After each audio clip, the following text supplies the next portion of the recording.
Welcome to the Brady Bunch of Autism, your source for family, parenting, and all things autism and special needs. Created by our family for your family. Live from the Ed Asner Family Center. And now your hosts, Navah and Matt Asner. Oh, hey, my everyone. Goodness. Welcome to the Brady Bunch of Autism. Welcome to our Thursday show. This is fun. We're doing this twice a week now. That's right. And it's Thursday, and we're here. Yes. Double the trouble. Yes. So we're going to get right into it because we got a chock full of show with... We got a chock full of show. Our mental health director, Chrisa Sadd. Yes. And the first thing we're going to do, though, we're going to bring Chrisa in. Hello, Chrisa. Hey, Matt and Navah. Hey, how you doing? Doing good. Good. So nice to see you. So the first thing we're going to do today is we're going to go to the news. So there are a couple news of on the hour. Yeah, there are a couple of news stories that I want to talk about. That so the first one is this is a story that was in something called Spectrum, which I don't really know what it is, but new software uses machine learning to automatically detect and quantify the gait and posture from videos of mice moving around their cage, and they think that it relates to autism.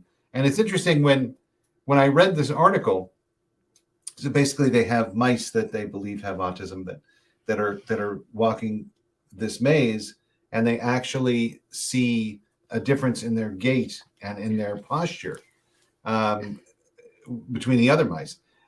And I found this interesting because I've been saying for a very long time that I can usually tell by when someone walks up to me whether they're autistic or not, just by their gait and by the way they hold their bodies.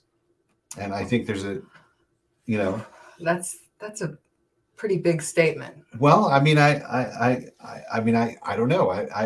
I'm just saying that I think there's a validity to this study. And you know what's interesting is one time I was a lot of hate mail from really? Why? Yeah. Why? I don't understand. I myself do not agree with Matt. That's all. Just so our community understands. There is some similarities. I'm just saying there are physical characteristics that I think some people with Will and with Charlie. Just like some with people have dimples and some people don't. Well, it's not the same thing, though. Yes, That's not, it is. No, not really. Not really. It is. You know, but what's interesting is why is there so many similarities within within autism, like some of the characteristics about the picky eating or the eye gaze, the sensory issues. There's something physically or biologically happening, right? Where look, there are comorbidities in the world of autism. And there's GI issues. There's Yeah, but I don't think you can say that you could look at somebody and say the majority of people have a visual look to them anymore. So then you can say you can look at somebody. He's saying there's that's not necessarily similar characteristics that I said there's a. You said you can always. There are physical characteristics in the way they hold their bodies and the way they. But do that's certain kind things. of a global statement, is what I'm saying. And as we know, you and I are the yin and the yang. I think that's a global statement, and you have to add it, say that very carefully, that you're not lumping all autistic people in with people who have a different gait. I'm because I know in our family, we have, 3 autistic sons. They didn't all toe walk. You couldn't say. I'm not saying toe walk, but that certainly is a component of autism. Mm-hmm. Okay, but it's not a component of all autism. But but I think you're kind of pushing me into a corner. Oh, really? I think you are a little bit. Okay, because I didn't say that everyone I think we that just walks have to be way, careful about saying that. But I didn't say that everyone that walks that way is autistic. That's not what I said. No, but you said you can usually tell if a person's autistic just by looking at them. And I think that's not I don't think that's exactly what I think he's saying really that there are, I'm going to jump in and Thank do a little you. family. Thank you, We're going to do Chrisa. some family therapy here. It feels like what he's saying, and you're absolutely right, Navah. You're wanting to be careful to not have broad blanket statements. Yes, definitely. But that there are some similarities to some features within the autism spectrum. And he's saying that this computer now is trying to assess if this algorithm can spot this in mice. And is there something, so familiar that now there's these characteristics that you can visually see? How many times have you gone, like you've told me stories, we've all heard stories about families going to Disneyland and they're getting the evil eye because they're cutting to the front of the line or something. And they've gotten these special, in the old days, they had these special Disneyland passes for people with autism. I don't know if they do it anymore, but people were saying they look normal. They don't look like they have any issues, you know? Right. And that's always been one of the biggest things with people on the spectrum is they look normal. What do you mean? They you know, they need an aid or whatever. So it's just so strange, Matt, that you're saying that there's an algorithm now that a computer can assess whether or not there are physical features to autism. Well, and I think it's something they're trying to use in diagnostics. So, you know, I think we'll see where that goes. I don't know. There's another story. Yeah, let's move on from We're going to move on from that one. Definitely move on. I'm going to sidestep off Yep. for that one. But interesting story that was. We have anorexia before or during pregnancy, a link to having a child with autism. Not surprising, right? Yeah, I agree with this one because I think anytime, well, first of all, anorexia is an anxiety disorder. And anytime, you know, this is really kind of not a nice way of saying it, but, you know, they would say a contented cow. Well, if a mother is not content, if she's not calm, if she's not even tempered during her pregnancy, it affects everything, affects the baby. Everything crosses the placenta. Everything we know now crosses the placenta. And I know with my own pregnancies, you know, I had eating disorders in my life, not saying that that was the one thing that caused my children to be autistic, but I also have panic disorder. And I think that there is a huge, Chrisa's the expert, there's a huge tie with anxiety in general and eating disorders. So I think anytime you're having a panic attack, you're losing your oxygen, you know, your oxygen is depleted. And all of these things are adding to affecting your pregnancy. Whether or not that causes autism, nobody knows. But I would say that this is, to me, has some factual truth to it. That's but the neurochemicals, you know, that you secrete during a highly anxious time, you know, your serotonin is depleted. You've also got the stress hormones with the adrenaline and all those other things. But that's interesting. Well, you also have malnourishment. Yeah, but a lot of people, including myself, they can a lot because I've been, you know, I've spoken on this actual subject before. There's a huge instance of having an eating disorder and then kind of taking a break while you're pregnant and almost letting loose while you're pregnant because you're pregnant. And then you get right back on the horse of your eating disorder after your baby's born or after nursing in some cases. Then there's the other moms that don't, and they do restrict during their pregnancy. And I would think that would have an extreme impact on their baby. But, you know, studies have shown you can intake or keep your intake very low and your baby still will thrive and you'll have a 7-pound baby. Right. Because the baby will literally sap from the mother's own bone marrow if necessary. Yeah. Exactly. My mom gained 9 pounds with one of my brothers because my dad was so restrictive of her and she was going through a health crisis and he felt like if he restricted her weight gain, it would help her heart issues. On the other side, I gained 90 pounds with Wolfie because I was letting loose. That's my thing. I'm pregnant. I'm letting loose. But then I got very strict again afterwards. And that's very common in a lot of the pregnant women I talked to who had eating disorders. But this has some factual truth to it. Okay.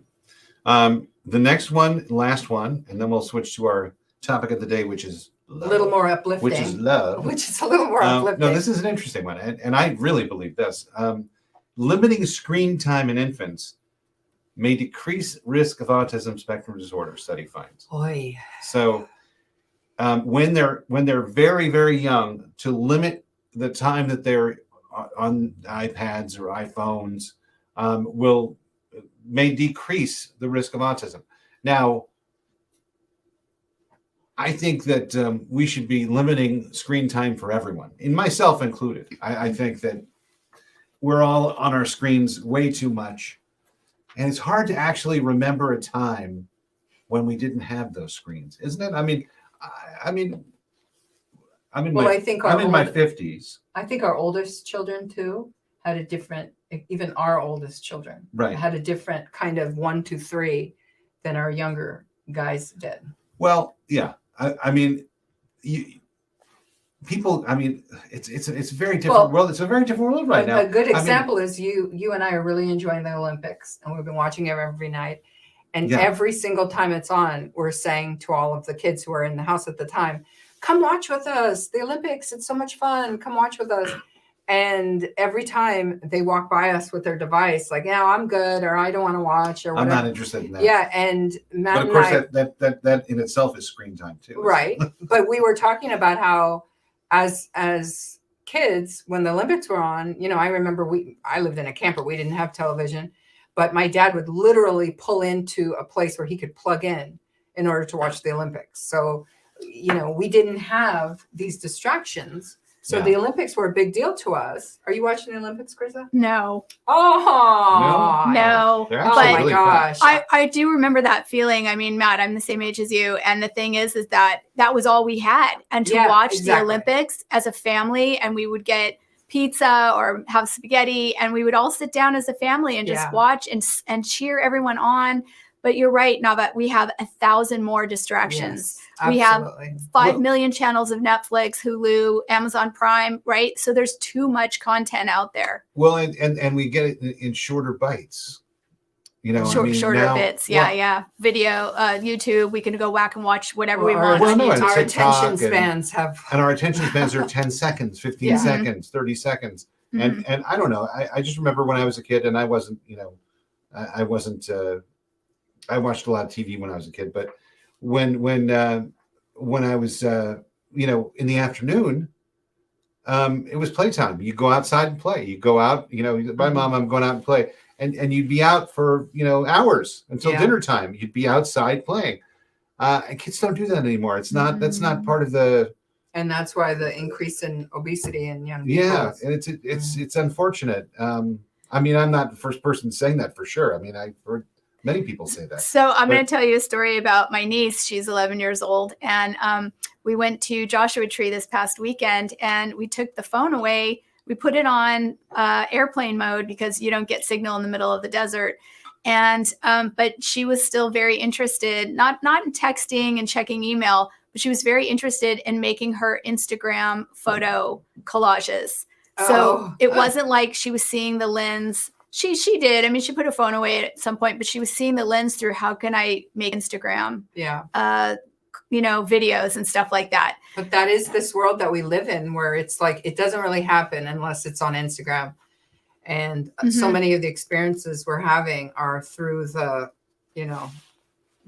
holding up your camera. Exactly. And I've been to actually some concerts where they say, put your phone away. Stop taking photos. Just watch the show, and that's been very interesting. It's really hard to do, but people want to capture that moment, and people want that great shot. They of that want memory. that shot and that memory, but really it's all here.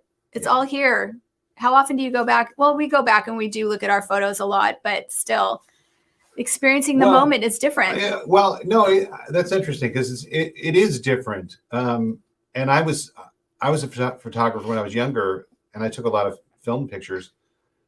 And I certainly look at those more often than I look at the digital pictures I've taken because there are so many of the digital. There's so many. I mean, think of the pictures you take every day. You take, maybe 10 pictures a day, maybe 5, but it adds up. Certainly more than you did with film, right? Yeah. Mm-hmm. Well, we were cautious with film because you only got like 12 or 36. No, exactly. You were very, you saved it, and you only took that picture of something really that you wanted to. Even more so with Polaroid. Oh yeah, because there you go. The film was so expensive. So expensive for sure. And maybe we should just all walk around with Polaroids. I remember do you remember when Polaroids came back in the fad when Viva was in middle school, and all the kids wanted Polaroids, and the Polaroids you could get on eBay for pretty cheap, but the film It was Sounds like, expensive. it killed us.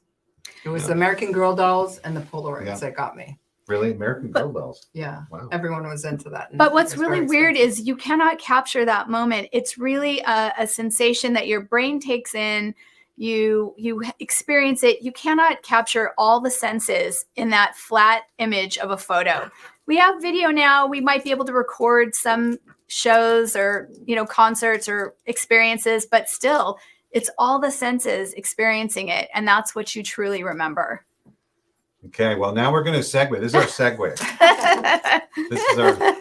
Well, it is. Our We're segue. getting We got some close. props. We're getting close. And before we even start talking about love, I want to talk about an incredible opportunity that people have out there. Okay. Because without our fundraising, without your support, we can't continue to do the programs that we're doing. And we have some wonderful, exciting programs coming up. We have a full capacity to our mental health division.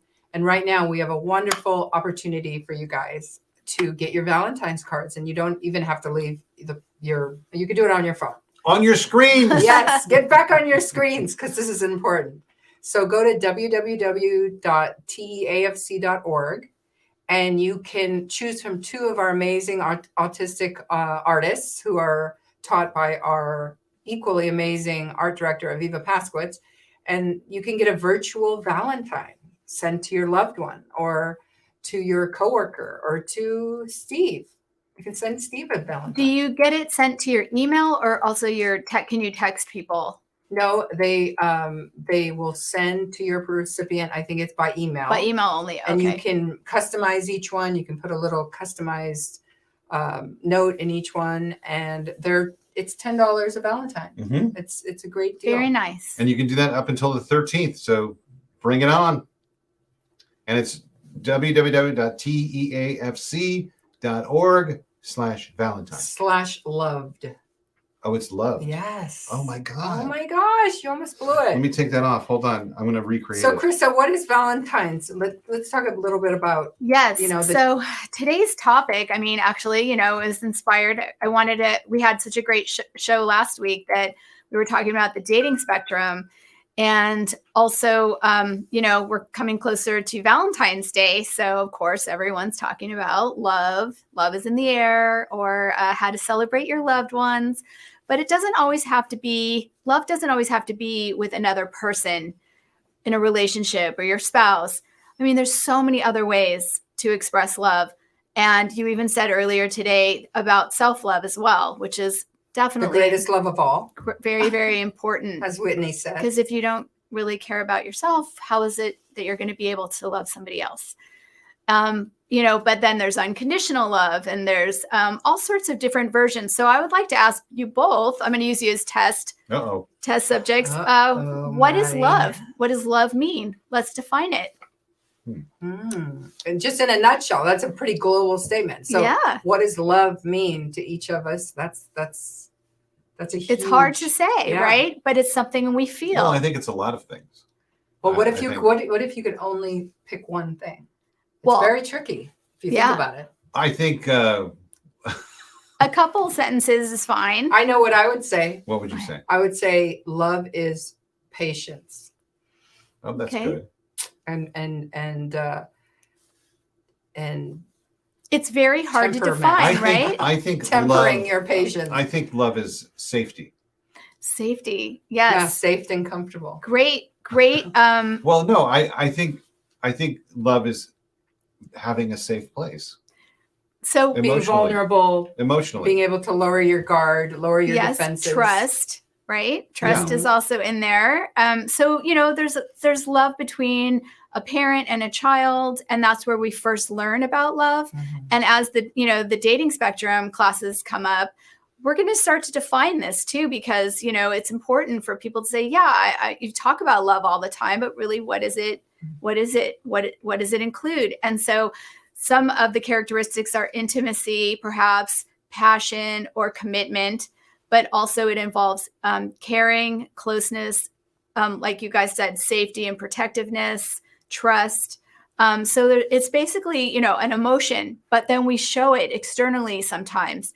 how do we describe that feeling of love? It's just something that's not really always tangible, so it's really hard to sort out and be able to define, but there's various ways that we show it, and there's different types of love. And so we also talk about friendships, infatuations, passionate love, romantic love, right? And then there's also sort of the unrequited love that gets us into trouble. And as which I hear a lot of in my, with the back and forth with the parents, that because so many of our community is online, and they are, especially in the lockdown, they're kind of allowed to be online, probably when the parents are not monitoring them, if they do need more support.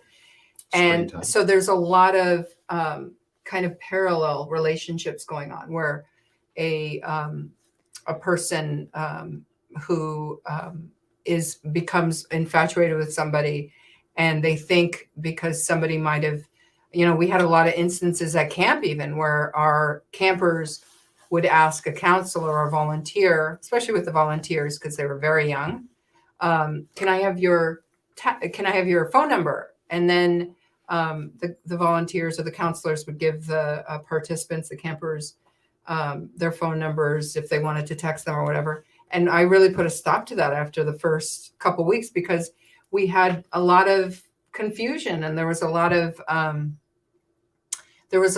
misunderstandings. And I think you have to be really careful with talking to your kids and explaining it's not appropriate to boundaries. Yeah, boundaries. I think boundaries with our community is really hard. So some exactly. And we have to be careful, because first we want to teach love. How do we teach love? It comes to us naturally, right? As we raise children, as we meet others, we practice love through friendships. So practicing love is also interesting to define. You have to also be willing to be vulnerable, be willing to forgive people, and listening to what each person has to say with a good listening skills, and do your best to apologize. So all of these things make up practicing love. And so it's really important to define it. And because a lot of our people in our community, they don't know exactly what it means, but they see what people are doing, and they think they're supposed to have a boyfriend or a girlfriend or a partner. And so they get very confused. And what does that make up? Having that kind of trust and safety. We have to really work hard on teaching what those things mean. Yeah. Because it can get very confusing. I think a society doesn't help. Say that again? I don't think society helps people. Well, social in media, this world. social media. Well, too. society. I mean, I think so much pressure is put on people to have a relationship. Yes. And to fall into that kind of model. Yes. And Valentine's Day is very hard for people, because they see the beautiful, colorful hearts at the store, the candy, and then they start to feel a sense of loneliness or separateness. And so, and it's a really difficult time for people when they really want that partner or that companion. Yeah. And so that's why to really shift the holiday to, it's a day of love, whether it's for your parents, your siblings, and then we do that in school. We used to pass out Valentine's Day cards to everyone in our classroom and just kind of celebrate that, instead of it just being for couples only. Do you remember being in elementary school and passing out Valentines to everyone? You had to bring one for everyone. Are you talking to me? Not me. I never went. You didn't go to school. Yeah. But I know it's interesting, because I remember being a little kid and writing the Valentines for the girls that I liked. Mm-hmm. And it was exciting. It was exciting, and you hoped that they would return it. Yes. And there'd be a little extra candies, few words or a little bit of candy in the package for you. XOXO. I don't know, but it was but it was designed for heterosexual romantic love. Yeah, it was totally. And it was like, that's the girl you're going to marry. That's it. That's it. That's the girl you're going to marry. We're going to have, 2.3 kids. And, The idea, and, yes. And that's and 2 dogs and that's it. But, so you're saying, Chrisa, are you saying that model is changing? I really think so. And there's Valentines Day that a lot of the single girls get together and just go out, and it's called Valentines Day. So you can celebrate with your girlfriends, just a day of friendship and love. And I myself have had parties with my family where we just celebrate just being loving kindness to each other, and just to celebrate a day that just really shows kindness to people and love. It's part of the practicing love, showing empathic attention, so especially in the dating spectrum, we just teach people about, being good humans and to not have the goal of trying to get the person's phone number so you can get a date, so you can maybe go out with this person and then get to have sex. So like a lot of times I've heard that where kids are saying, I just thought dating was for really trying to have sex, so we kind of have to shift a lot of that stuff too. That it's really, hey, I love you guys. And, I can easily write, I love you guys, and it's no problem. And so sometimes it's hard to say, I love you to another person. And what does that feel like? Because it makes you vulnerable, right? Yeah. And that's practicing love. Yeah, it's very easy for me to say it to the kids, but it's really hard. It's always been hard for me to say it to other people. But you've written me heart letters and Post-it notes and like XO. It's easy for me to say I love my friends or I love my children. Because it's attached to vulnerability and things like that. But it's very hard for me to say I love them. I know. It drives me nuts. So, but I think the most important thing that we take out of what Chrisa said is that you don't have to be coupled up. You can take that day to say, you know what, today is about self-love. Today is about going to the Wii Spa and getting a scrub down and going out with your girlfriends or boyfriends and like Chrisa said, loving your parents. I wish I could have my parents back for Valentine's Day. Yes, me too. And I love them. sent my mom flowers every year, and I would get a reminder. I think I got a reminder yesterday again, and it would say it's time to send Juliet flowers, and there's going to be a way of stopping that. I hope so, because it just kills me. That's really it's really hard. That's not. Yeah. So how about Eddie saying the other day, and you're like, Eddie, how's your girlfriend? And he said, oh, it was a horrible day, Mama. Oh, why? What happened? She had this freak out. I want to watch Elmo and Groucho, and she wants to watch Madagascar penguins. And I just said, no, we're not watching that. We're watching Elmo and Groucho. And she had a freak out, Mama. And I said, we both said, Eddie, when you have a girlfriend, sometimes you have to do what she wants to do. And he's like, why? I don't want to watch Madagascar penguins. Okay, so that's God, actually awesome. It was a learning moment for sure. It was being vulnerable and saying that's okay, I can wait, and then it's your turn, and we'll just take turns with this, right? But one of the that's just a great story. Yeah, so it is. What did he end up sharing? Well, we explained to him, we said, look, if you want to have a girlfriend, sometimes. And this was actually Maddie's words. He said, well, sometimes you have to do what you don't want to do, Eddie, to make your girlfriend happy. But it was wonderful. And it's just a learning experience for Eddie and a learning experience for all of us. And so just to, I don't know how much more time we have, but just to kind of 1 minute. Wrap up is that the impact of love and loving others, your family, a significant other, a romantic person. There's a few things it says. It lowers heart disease, decreased you have better healthy habits, increased longevity, and lower stress levels. Although I don't know if I buy that one because sometimes it seems also like increased stress levels. Yeah, totally. But it also says it lowers depression. So maybe just having someone in your life that you can love might be able to be all those impact all of those things that could be healthy. But we also know the other side of that, how difficult it is if there's an unrequited love. Yes. Jealousy, obsessiveness, infatuation, depression. So we get the good with the bad. Yep, and we got to work on the bad. That's so if you we got to need work help, to get the good. you can call us at the mental. And you got to watch Madagascar penguins. Yeah, you got to watch Exactly. Madagascar penguins sometime. Right. But Chrisa, thank you so much. You're welcome. And for everyone out there, happy Valentine's Day. And we will see you on Tuesday. Keep your seatbelts fastened and see you then. Bye, everyone.